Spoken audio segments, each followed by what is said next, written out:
Staying motivated to save money can be challenging, but it's crucial for building financial security.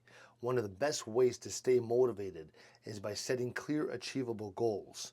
So, whether you're saving for an emergency fund or a vacation or a big purchase, having a specific target helps you stay focused and gives your effort purpose.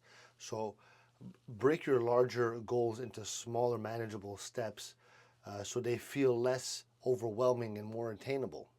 So, another key to motivation is tracking your progress. Seeing your savings grow, even if slowly, can provide a sense of accomplishment and reinforce your commitment.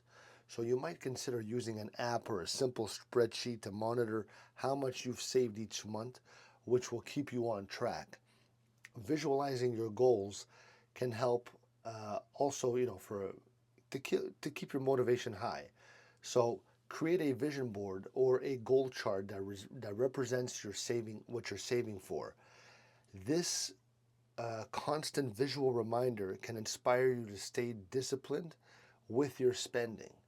Additionally, remember yourself, um, remember yourself, remind yourself of the bigger picture.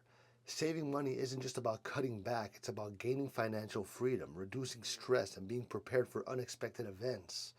Keeping your long term financial well being in mind can help you stay motivated even when it feels tough to stick to your savings plan. Let me know if this helped.